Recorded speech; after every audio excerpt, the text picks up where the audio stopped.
This is the Good Neighbor Podcast, the place where local businesses and neighbors come together. Here's your host, Cabo Jim Schaller. Welcome, good neighbors, to episode number 179 of the Good Neighbor Podcast Estero. Today we have good neighbor Maria Lara from the Naples Children and Education Foundation. Maria, welcome. Thank you. Yeah, glad to be here. Yeah, pleasure to get to know people in the community and what they do and share that with our listeners. So without further ado, let's jump right in, and why don't you share a little bit about what you do?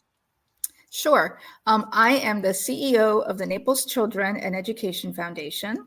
Most people know us as the Naples Winter Wine Festival. And there's a second side to that organization. And so I oversee all aspects of both. And it's a great job. Gotta love that. So how did you get involved in that? I have always worked in children's services my entire career. I've worked in nonprofit, and I was fortunate enough to work for an organization in Immokalee that was a partner organization of NCEFs.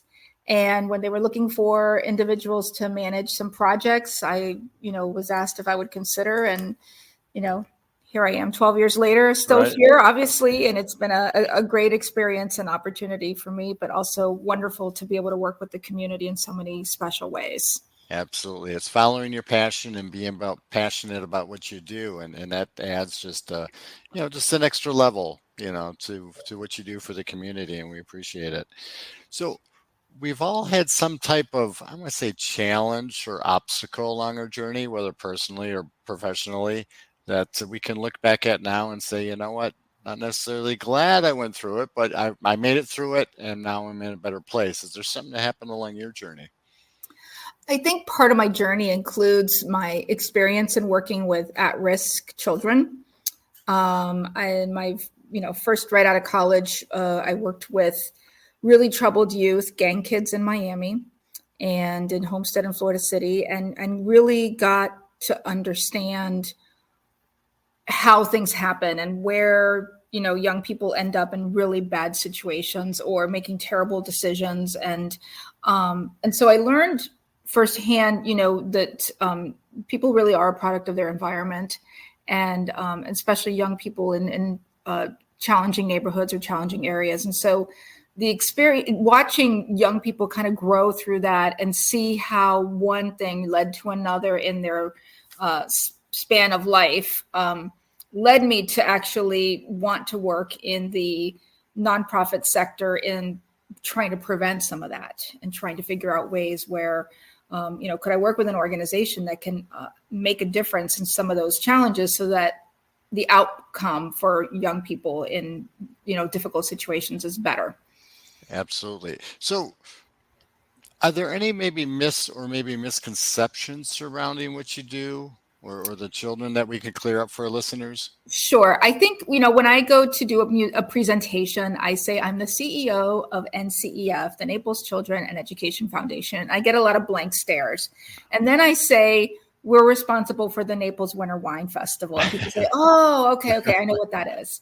And the Naples Winter Wine Festival is this incredible 3-day event that helps us raise millions of dollars for our community. It is our signature fundraiser. It is the bulk of our organization. The purpose we exist is to raise those funds.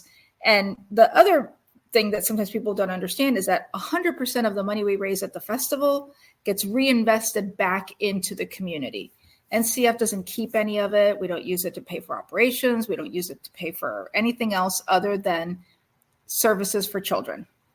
That is incredible. That's the way it should be, right? So how did the wine festival come about? So we are approaching our 25th anniversary. So we are almost a quarter century old.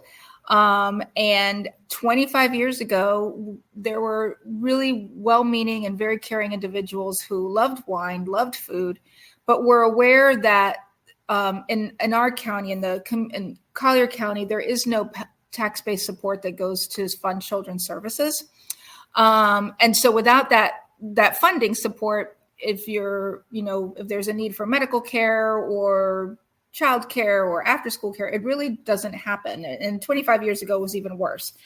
So our founders decided to put together a wine auction, and whatever came out of it, they would just give to charity. And this was 25 years ago. So the two original recipients were Youth Haven and Boys and Girls Club.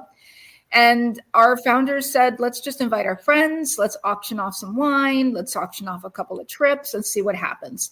And the first year they generated $2 million, much to their surprise. They didn't know what was going to happen. And so we funded each organization $1 million each. And then over time we've grown. And so we fund 57 organizations. We invest about 25 million into the community every year. And, to run many strategic impact and strategic initiatives that address a variety of issues. That is great. Now, have you noticed in 25 years since the foundation has been around, have you noticed things? Well, obviously things have changed a lot, but do you notice anything more recently trending with the children or with the way the organization operates? I think, we always look at what is the need. So every few years we conduct a study of child well-being to make sure that the funding and the investment we're making is really tied to needs and to data and to filling gaps. We never want to be in a position where we're funding something to just fund it. So we're pretty strategic about that.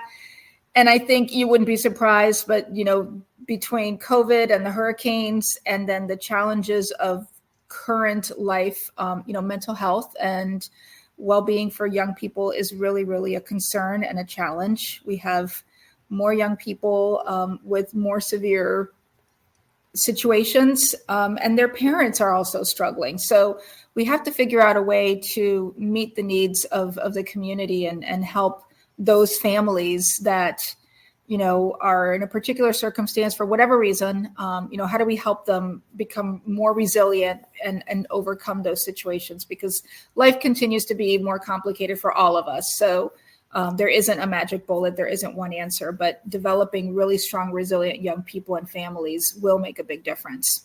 Absolutely. And as Southwest Florida grows, so do the needs grow as well, too. And exactly, it's grown quite a bit over the last number of years. So on a personal side, are you from Southwest Florida originally? I am not. I have been here for over 20 years, actually 25 years. I was a transplant from Miami, Dade County. Lived in Everglades City for quite some time, for a few years, loved it and miss it greatly. So I've been in Southwest Florida for about 25 years and have been in Florida for, my whole life. So you've seen a lot of change. I've seen a lot of change. Almost a native, not quite yet, not quite native Southwest Floridian, but definitely right. Floridian. Absolutely. So I know your job is very demanding and you probably have very little free time, but if you do get a little smidget of free time, what do you enjoy doing?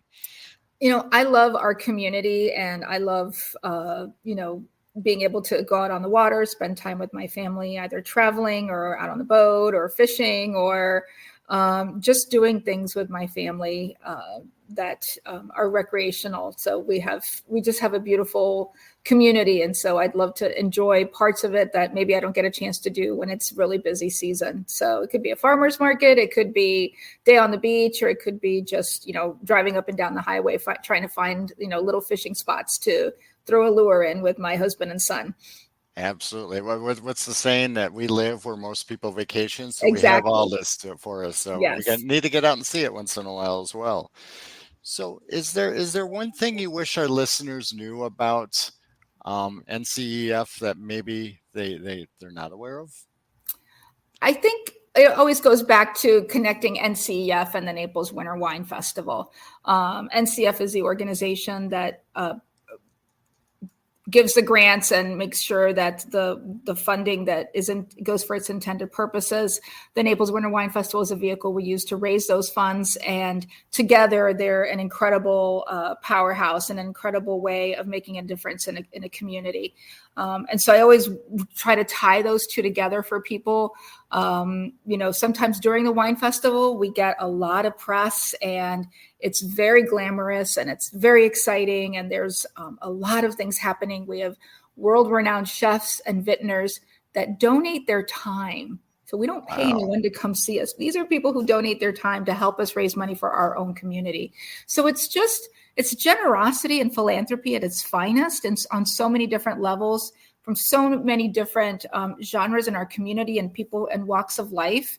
Sometimes people, don't understand it. And I would invite and encourage everyone to learn more about us, learn more about the organization, get involved.